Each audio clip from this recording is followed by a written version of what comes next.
बदनाम हुए तो क्या हुआ, नाम तो होगा। ये फिलॉसफी तब तक ही काम करती है जब तक मार न खाने लग जाओ। जब इस फिलॉसफी की वजह से मार खाने लग जाओ तब मुझे लगता है कि इस फिलॉसफी को छोड़ने में ही समझदारी होती है। ये फिलॉसफी वही कुछ कट्टरपंथी लोग लगाते हैं जिन्हें लगता है नाम हो भले ही गलत काम करके हो, लेकिन ये लोग हमारे समाज के लिए तनिक भी अच्छे नहीं होते। अभी कुछ दिन पहले होली के मौके पर दक्ष चौधरी और अक्कू पंडित अंकुर विहार वाले केस में महिलाओं के साथ छेड़छाड़ करने के आरोप में जेल गए थे, लेकिन 24 घंटे में बाहर भी आ गए थे। इसीलिए इनके अंदर जेल का डर तो होता नहीं है, इसीलिए ये अपनी हरकतों के चलते अभी ईद वाले दिन जेल चले गए। ईद के दिन मथुरा में हुए विवाद की जड़ें सीधा मथुरा के ग्राम आइनो छाता बरसाना रोड स्थित चंद्रशेखर बाबा और फरसा वाले बाबा तक पहुंचती है। फरसा वाले बाबा की पुरानी वीडियोस देखकर मुझे पता चलता है कि फरसा वाले बाबा बरसाना क्षेत्र में एक गौशाला चलाते थे, इसीलिए उनके आसपास एक ऐसा समूह बन गया था जो काफी आक्रामक और विवादित बयान देता था। और फरसा वाले बाबा भी नए नए लड़कों का ब्रेन वॉश करते थे और सांप्रदायिक विवादित बयान देते थे। कटमुल्ले पूरे विश्व में मेरा बजरंग बली रहेगा। टोपी वालों के विरोधी हैं, हम बरेली जमाना कटमुल्ला है। घटना वाले दिन यानी कि ईद के दिन बाबा जी को शक हो जाता है कि आज के दिन पूरे देश में गौ मांस की तस्करी होगी।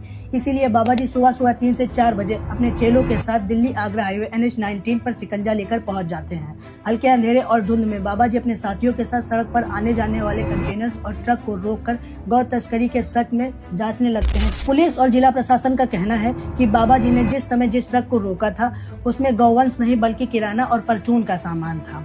बाबा जी ट्रक ड्राइवर से बहसबाजी कर रहे होंगे, लेकिन उसी दौरान घने कोहरे में पीछे से आ रहे राजस्थान नंबर के तार लोडेड ट्रक ने बाबा जी को टक्कर मार दी, जिससे बाबा जी की मृत्यु हो गई। और इत्तेफाक से जिस ट्रक से बाबा जी को टक्कर लगी थी उसका ट्रक ड्राइवर खुर्शीद था, मतलब कि उनके हिसाब से जिहादी।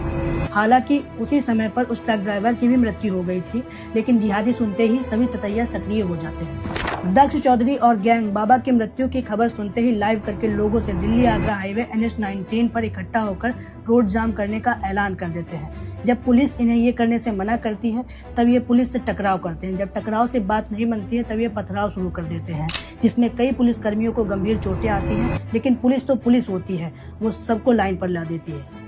हिंसा करने, अफवाह फैलाने, सरकारी काम में बाधा डालने, पुलिस पर हमला करने और सार्वजनिक संपत्ति को नुकसान पहुंचाने जैसे आरोपों में पुलिस चरणबद्ध तरीके से 22 लोगों पर नामजद और 250 से 300 लोगों के खिलाफ अज्ञात रूप में FIR दर्ज करती है, जिसमें दक्ष चौधरी सहित अन्य 20 लोगों को न्यायिक हिरासत में जेल भेजने का काम करती है।